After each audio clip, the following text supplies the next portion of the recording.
সকাল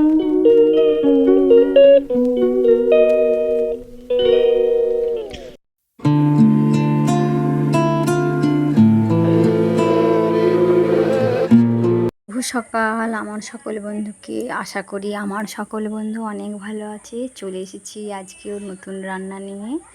তো প্রথমে দেখো মুগের ডালটাকে ভেজে নিয়ে সাঁতলে নিয়েছি। এবার আমি রান্না করব পনিরের তরকারি। আজকে পনিরটা একটু অন্যরকমভাবে করব। তো চলো তোমাদেরকে দেখাই কিভাবে করব। তো চালটাও এদিকে ধুয়ে নিয়েছি, নিয়ে ভাতের জলটা ওভেনের ওপর বসিয়ে রেখেছি। এদিকে দেখো টক দই, লঙ্কা, হলুদ, জিরে নিয়ে নিয়েছি, নিয়ে ভালো করে একটু ফেটিয়ে নেব, সঙ্গে একটু চিনি নুনও দিয়ে দিয়েছি। এদিকে দেখো মা লাউ শাকটা কেটে নিচ্ছে, আর আমি এদিকে পনিরটাকে ভাজতে বসিয়ে দিয়েছি। তো পনিরটা আমার প্রায় ভাজা হয়ে গেছে। আমি এবার পনিরটাকে তুলে রাখবো। তুলে রাখার পর তেলটা অনেকটা বেশি পড়ে গেছে, আমি একটু তুলে নিয়েছি, নিয়ে তার মধ্যে যে ক্যাপসিকামগুলো দিয়ে দেবো।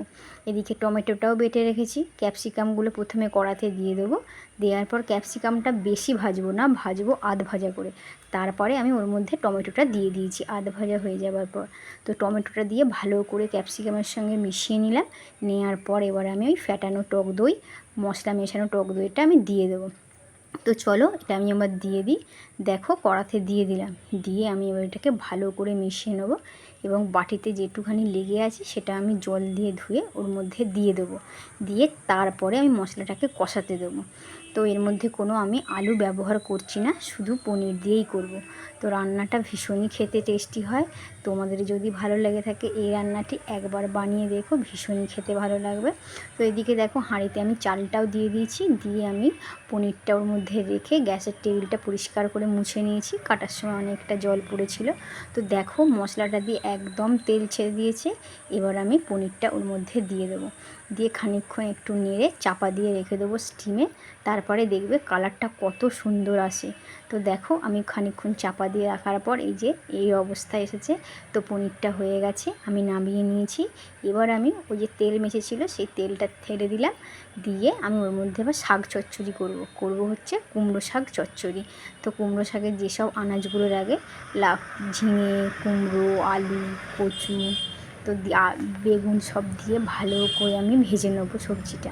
নিয়ে ওর মধ্যে একটু মশলা দিয়ে দেবো, দিয়ে আমি দেখো শাকটা দিয়ে দিয়েছি, কুমড়ো শাকটা। তো কুমড়ো শাকটা দেওয়ার পর আমি একটু ভালো করে নেড়ে নিচ্ছি, নাহলে একটু কাঁচা কাঁচা গন্ধ ছাড়ে শাকে। তো তারপরে আমি এর মধ্যে লঙ্কা, হলুদ, জিরে, ধনে দিয়ে দিয়েছি, দিয়ে ভালো করে আমি মশলাটা মিশিয়ে নিয়ে ভেজে নিয়ে জল ঢেলে দিয়েছি। দিয়ে এদিকে দেখো ভাতের গ্যাসটাও জ্বালিয়ে দিয়েছি, ভাতটাও ফুটে গেছে, শাকটাও এদিকে ফুটে গেছে। খানিকটা চাপা দিয়ে দেবো, দেওয়ার পর দেখো একদম শুকনো শুকনো হয়ে গেছে। তো শাকটা আমি নামিয়ে নিয়েছি। তো এই যে পনির আর এই যে করেছি শাক চচ্চড়ি। তো চলো রান্না তো কমপ্লিট হয়ে গেছে, গ্যাস ফ্যাস সব মুছে বাসন ধুয়ে নিয়েছি। এবার যাব চান করতে। তো চান করে তো চলে এসেছি, চলো খেতে বসে পড়েছি। কি নিয়েছি তোমাদেরকে দেখাই। দেখো নিয়ে নিয়েছি ভাত, শাক দিয়েছিলাম একটু কচু ভাতে, লেবু, আর এই যে পনিরের তরকারিটা নিয়েছি, আর নিয়েছি মুগের ডাল। তো চলো খাওয়াটা শুরু করি। তো প্রথমে তো আমি লাউ শাক দিয়ে খাওয়া শুরু করব। তো প্রথমে লাউ শাক দিয়ে খেতে নেই, কারণ আমার শাশুড়িমা বারণ করেছে, তাই একটু পনির খেয়ে নিয়েছিলাম, তারপরে শাক দিয়ে খাওয়াটা শুরু করেছি। তো শাকটা ভীষণই খেতে টেস্টি হয়েছিল। তো তারপরে একটু ডাল নিয়ে নিলাম, মুগের ডাল। তো মুগের ডালটা কেমন হয়েছে খেয়ে দেখি, নিজেই রান্না করেছি, নিজের রান্না প্রশংসা করব। তো ডাল তো আর কেমন কিছু বলার নয়। তো পনির দিয়ে একটু ডাল আর একটু কাঁচা লঙ্কা দিয়ে খেয়ে নিলাম। ডালটাও বেশ হালকা মিষ্টি হয়েছে, খেতেই ভালোই লাগছে পনির দিয়ে। তো এবার আমি শুকনো ভাতে একটু পনির মেখে খেয়ে নেবো।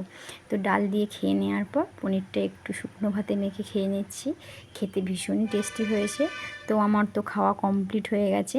হয়ে যাওয়ার পর আমি বাসন কোসন ধুয়ে গুছিয়ে রেখে ছাদে চলে গেছি। দেখো আকাশটা কি মেঘলা করেছে, কারণ বৃষ্টি আসবে। তো দুই মেয়েকে নিয়ে চলে গেছি ছাদে, তোমাদেরকেও দেখাই। এদিকে জামা কাপড়গুলো শুকিয়ে গেছে, সকালে কেচেছিলাম। তো গুছিয়ে নিয়েছি, নিয়ে একটু ছাদে বসে আছি হাওয়া দিচ্ছে বলে। তো যদি আমার এই ব্লগ ভালো লেগে থাকে প্লিজ আমাকে সাবস্ক্রাইব করো। সকলকে